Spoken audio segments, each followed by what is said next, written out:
3 kaedah untuk kita pakai ihram pada petang ini, insyaAllah sekadar perkongsian, mudah-mudahan memberi manfaat. Assalamualaikum warahmatullahi wabarakatuh. Alhamdulillah wassalatu wassalamu ala rasulillah. Apa khabar semua? Selamat petang.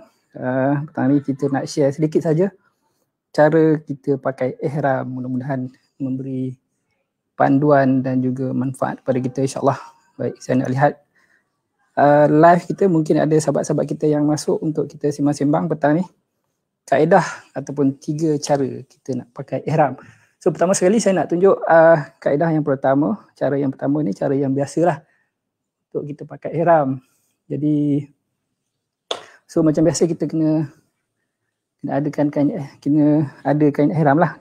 Kain ihram ada banyak jenis sebenarnya, ada tebal, ada nipis dan sebagainya, tapi kita tengok pada cuaca lah. Kalau cuaca panas kita pakai yang nipis sikit, kalau cuaca sejuk kita pakai yang tebal sikit kan. So saya nak tunjuk kaedah yang pertama kita nak pakai ihram macam biasa.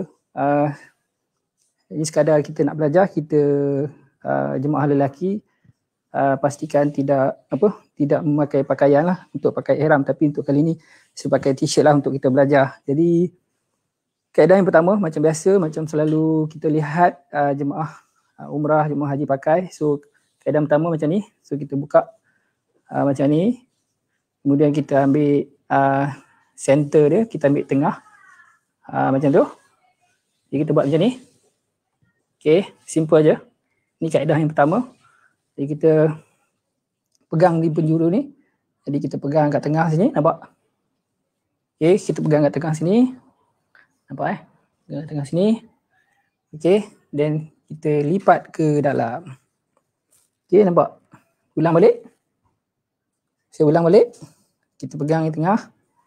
Dan masuk sini. Kita lipat ke dalam. Kita lipat macam tu. So ini kaedah yang pertama lah. Kaedah yang pertama, kita gulung sedikit. Okay, kita gulung.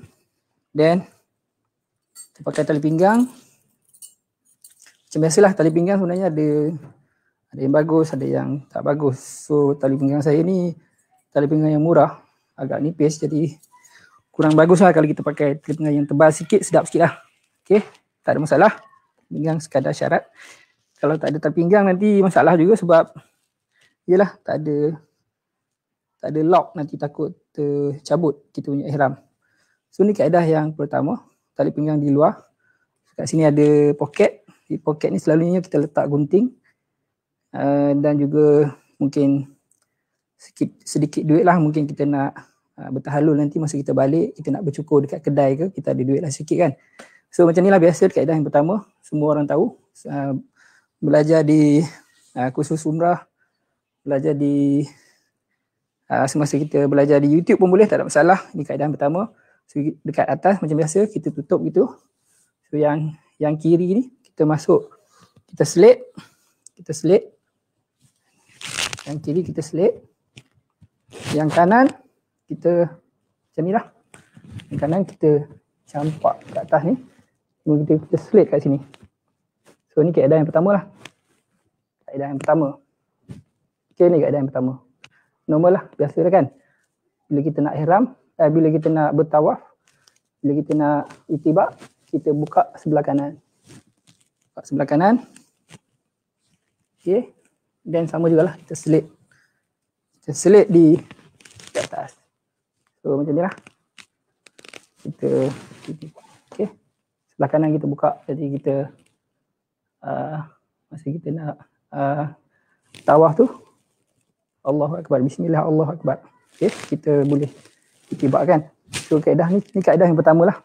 Kaedah yang pertama kita simple aja. Kaedah yang pertama ni bezanya tali pinggang di luar. Tali pinggang di luar, kaedah yang pertama. Okay, ni biasa semua orang tahu, saya ingat. Belajar dekat kursus umrah, ni kaedah yang pertama. So, kaedah yang kedua. Kaedah yang kedua, sama juga macam kita pakai tadi, cuma kita lepaskan tali pinggang ni.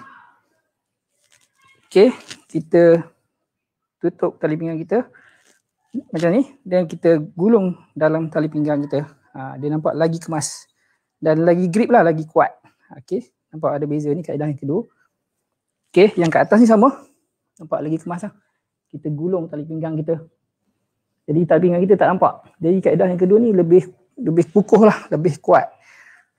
Jadi kita nak berlari ke, kita nak melangkah ke, tak ada masalah. Okey. So ni kaedah yang kedua, kita masukkan tali pinggang di bahagian dalam. Okey, kat atas ni macam biasalah.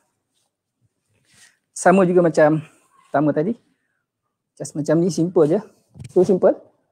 Sama juga, saya tak perlu ulang. Okey, saya nak tunjuk kaedah yang ketiga. Kaedah yang ketiga ni agak lain sedikit. Okey, kaedah yang ketiga kita ulang balik daripada awal. Saya buka tali pinggang.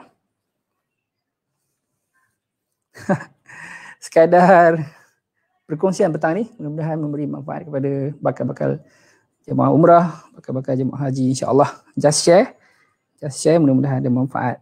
Walaupun kita belum dapat mengerjai umrah belum tahu lagi umrah kita macam mana, tapi tak apa, kita just belajar tak salah kan, kita ulang kaji. So ni kaedah yang ketiga, tadi saya tunjuk kaedah yang pertama dan kedua. Kaedah yang ketiga sama juga sebenarnya.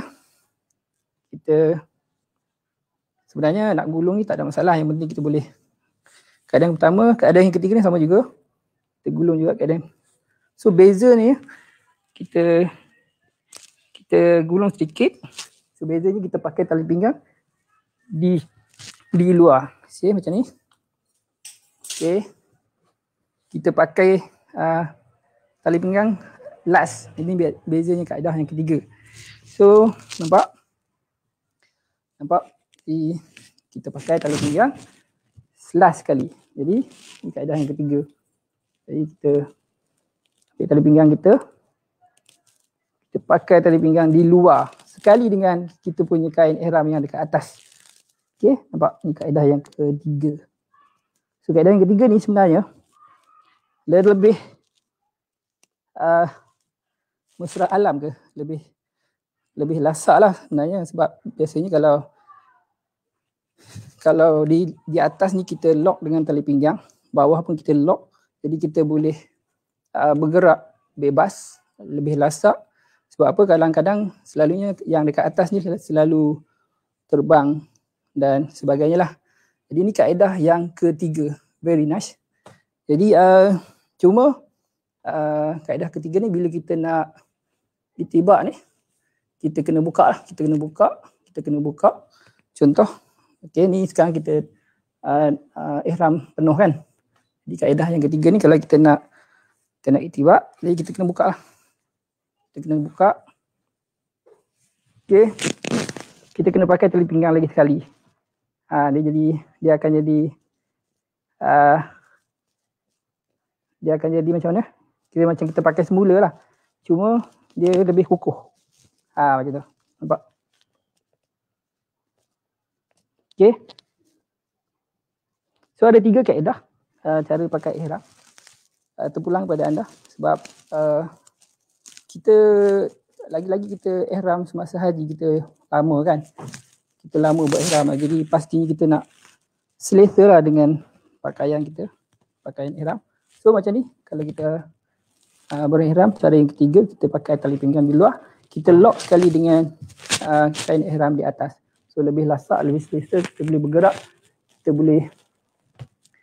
boleh yalah, kain kita tak terbang dan sebagainya. So ada 3 kaedah yang saya nak share petang ni.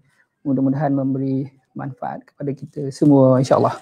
Jadi sebelum tu kita nak tunjuk sedikit. Jangan lupa bila kita pakai ihram, name tag very important sebab ialah identiti kita, dan bag sling. Bag sling ni pun sebenarnya dia membantu untuk kita ihram kita tu. Jadi mungkin kita boleh pakai macam ni. Ni beg tabung haji saya. Okey, kenangan. Jadi kadang-kadang name tag ni mengganggu. Kita boleh masukkan dalam bag sling kita kat belakang. Okey. Rasanya dengar tak saya punya suara sebab saya pakai mic. Kita boleh masuk kat belakang. Okey, petang ni saya nak share cara pakai ihram. Simple saja, ada 3 kaedah. Selamat menunaikan ibadah umrah ataupun ibadah haji. Just share. just share kepada anda. Ulang kaji, simple saja, 3 kaedah. Mudah-mudahan dia memberi manfaat, insyaAllah.